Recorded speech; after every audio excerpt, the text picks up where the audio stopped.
Welcome to the Arlington Street Church podcast. Founded in 1729, Arlington Street continues today as a gathering place for progressive people of faith in the greater Boston area and beyond. We are located at the corner of Arlington and Boylston Streets, across from the Public Garden in Boston, Massachusetts. Please visit ascboston.org for more information about this historic Unitarian Universalist congregation. Arlington Street Church, gathered in love and service for justice and peace. Last week, just in time for Earth Day, ABC News announced cheerfully, here are 3 simple things you can do to help combat global warming. Number 1, plant trees and other greenery. Number 2, reduce food waste, such as by starting a backyard compost pile, if you have a backyard.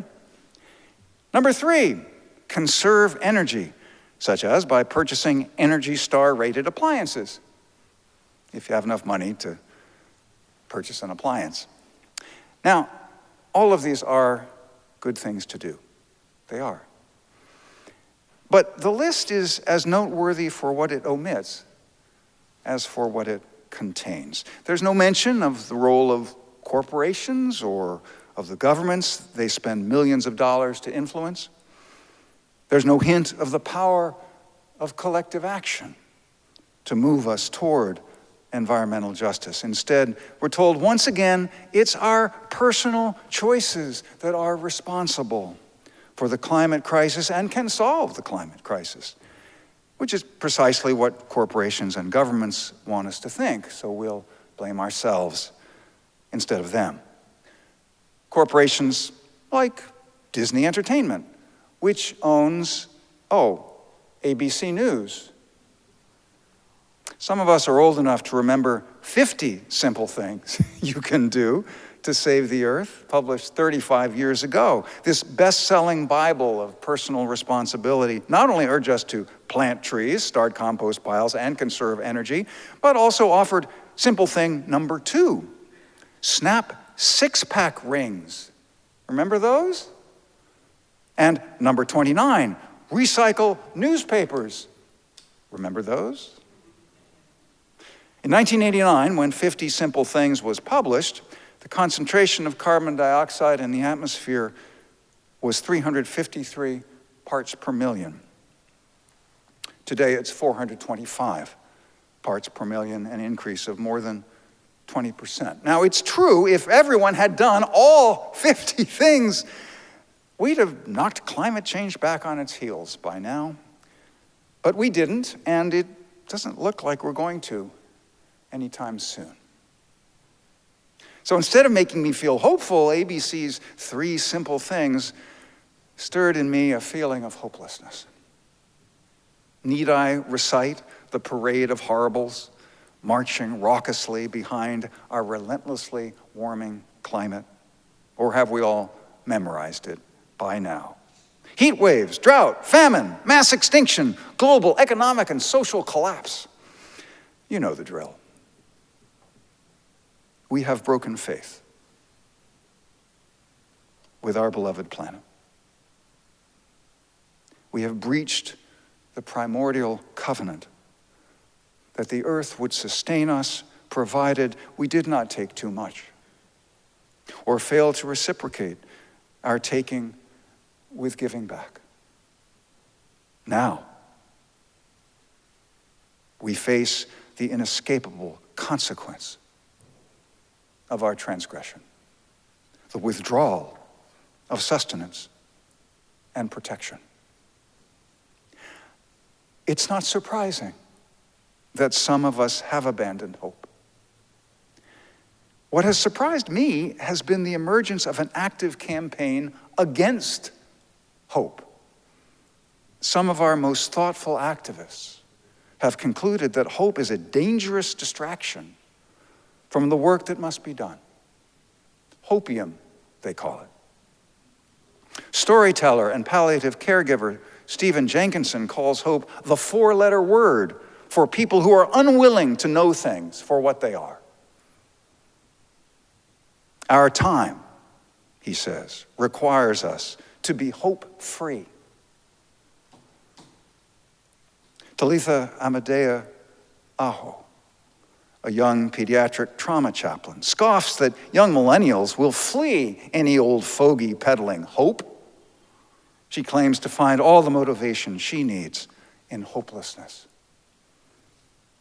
Disparagement of hope has penetrated the academy in his influential 2017 book, Embracing Hopelessness. Eminent theologian Miguel de la Torre denounces hope as an illusion maintaining oppressive structures. The first step toward liberation, he insists, requires the crucifixion of hope. Many people cannot afford to be hopeful, agrees Jörg Rieger of Vanderbilt University, because of the challenging realities of life on planet Earth. Without this embrace of hopelessness, adds Catherine Keller of Drew Theological School, our best aspirations turn to fatuous comfort, virtuous self-delusion, toxic benevolence. In these desperate days, hope is on the ropes. And yet, the most influential moral voice of my lifetime has been Martin Luther King Jr. In 1963, when I was 10 years old, my white suburban innocence was shattered by what I saw on our black and white TV. Horrifying news footage of children in Birmingham, Alabama, some scarcely older than I, set upon by police dogs, knocked down by fire hoses, exposing as an obscene lie my daily patriotic recitation of liberty and justice for all. Something was wrong, deeply wrong in my beloved country. I resolved to find out what it was and to do what I could to make it right. Today, the words Dr. King spoke just 2 months before his assassination echo in my mind. We must accept finite disappointment, Dr. King said, but never lose infinite hope. If Dr. King was right, how do we hold on to infinite hope amid so much crushing disappointment? First, we have to untether hope from optimism. Václav Havel, first president of the Czech Republic, was very clear about this. Hope, he declared, is an ability to work for something because it is good, not just because it stands a chance to succeed. It is not the conviction that something will turn out well, but the certainty that something makes sense regardless of how it turns out. It is this hope, above all, that gives us the strength to live. Rebecca Solnit, who has studied human behavior in the maw of disaster, explains that hope just means another world might be possible. Not promised, not guaranteed. Hope, Solnit says, calls for action, and action is impossible without hope. According to Buddhist teacher Joanna Macy, active hope is a practice like Tai Chi or gardening. It's something we do rather than have. First, we take a clear view of reality. She doesn't say a rose-colored cartoon, pie-in-the-sky view. She says a clear view of reality. Second, we identify what we hope for. And third, we take action to move ourselves in that direction.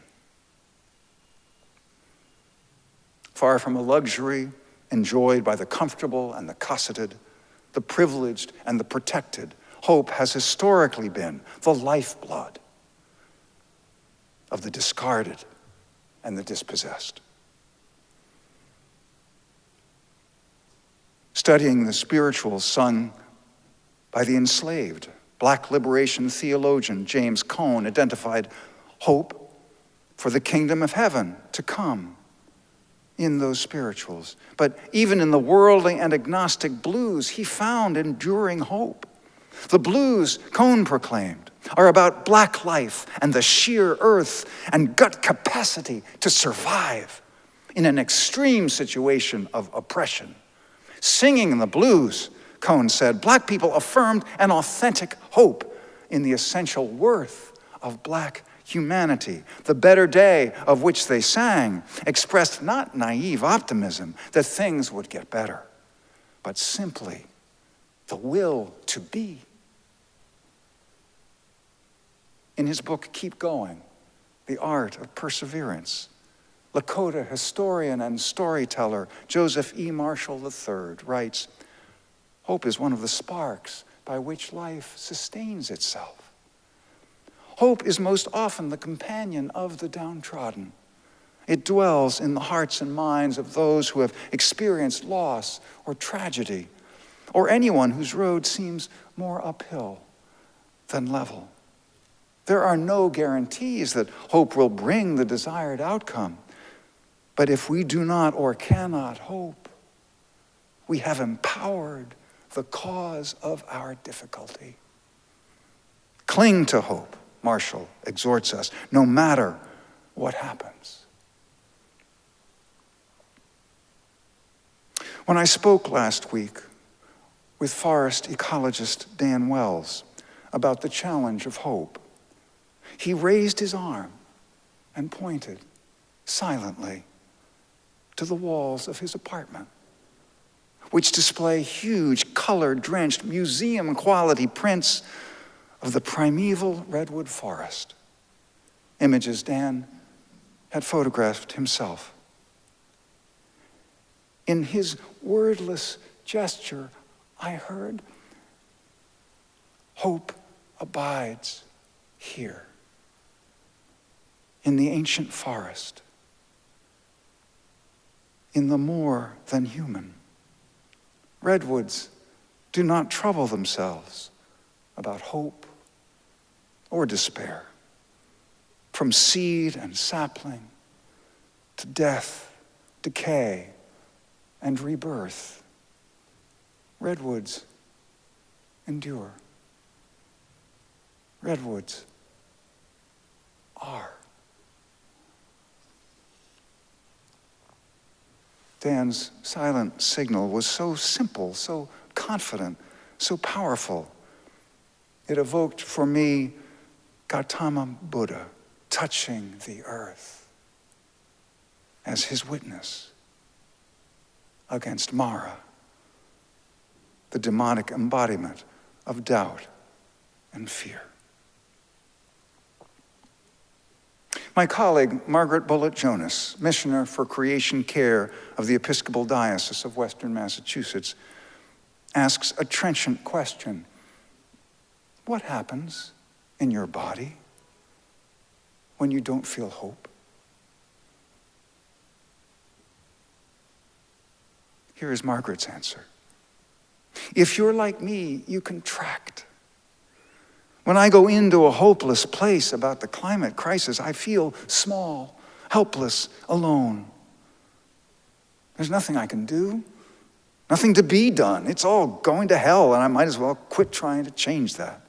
Might as well curl up in a ball of anxiety and despair, or distract and numb myself, maybe with entertainment, a drink, shopping, something. Hope, Margaret says, feels different in the body. Hope expands us. It connects us.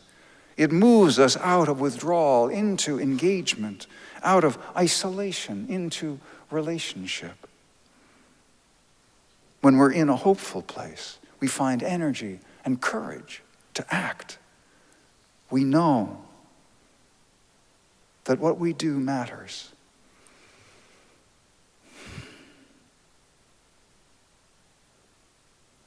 Margaret invites each of us to name our own ultimate hope and what each of us wants to embody in our own lives. This is a potent exercise that's worth some time this morning. So I invite you to get comfortable, but not too comfortable, and maybe close your eyes if that helps you focus. And ask yourself, what is my ultimate hope? And I could use the meditation bell. Where is it living right now? Beck, thank you so much.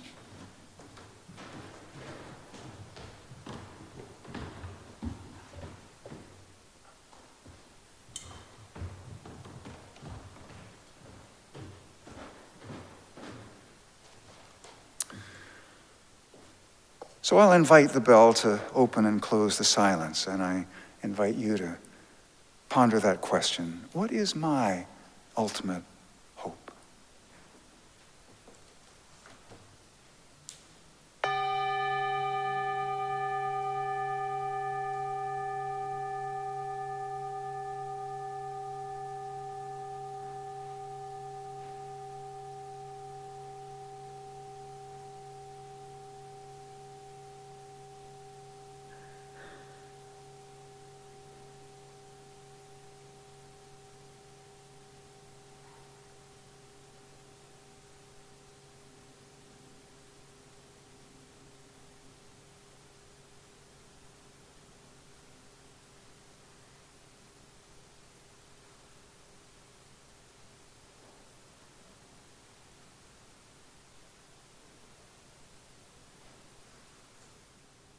And now the second question, what do I want to embody in my own life?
Decide what you hope for, says Margaret Bullitt Jonas, and then live inside that hope.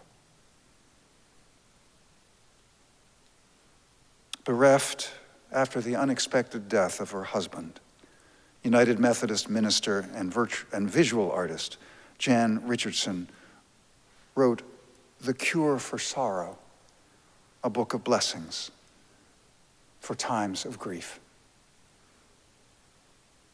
Among them is this blessing of hope.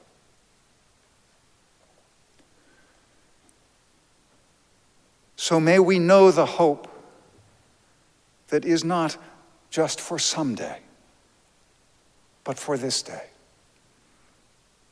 Here, now, in this moment, that opens to us. Hope not made of wishes, but of substance.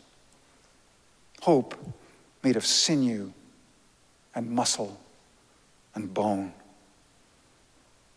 Hope that has breath and a beating heart.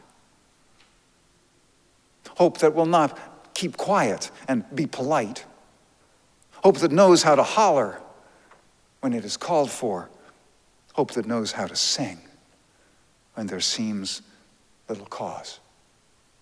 Hope that raises us from the dead.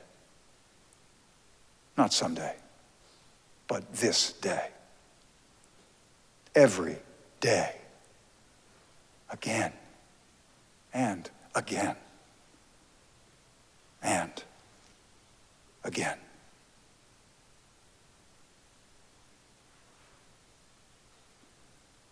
Amen. And blessed be.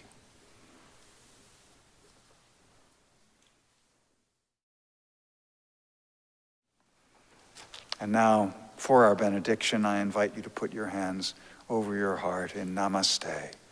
I bow to the divine in you. The words of Rainer Maria Rilke, quiet friend who has come so far. Feel how your breathing makes more space around you. Let this darkness be a bell tower, and you the bell. As you ring, what batters you becomes your strength. Move back and forth into the change. What's it like, such intensity of pain? If the drink is bitter, turn yourself to wine. In this uncontainable night, be the mystery at the crossroads of your senses, the meaning discovered there.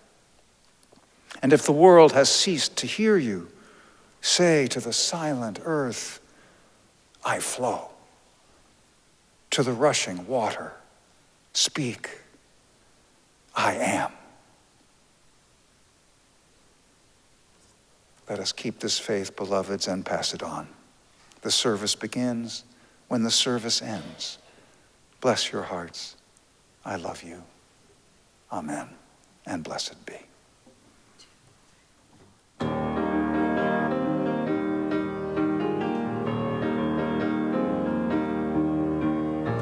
Where you go, I will go, beloved. Where you go, I will go. Where you go, I will go, beloved. Where you go, I will go. For your people are my people. Your people are mine. Your people are my people. Your divine, my divine. Where you go, I will go, beloved. Where you go, I will go. Where you go, I will go, beloved. Where you go, I will go.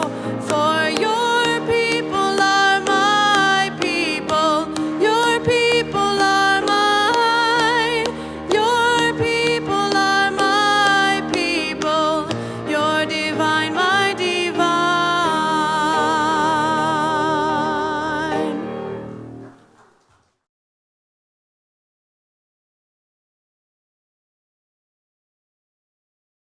Please visit ascboston.org for more information about this historic Unitarian Universalist congregation. Arlington Street Church, gathered in love and service for justice and peace.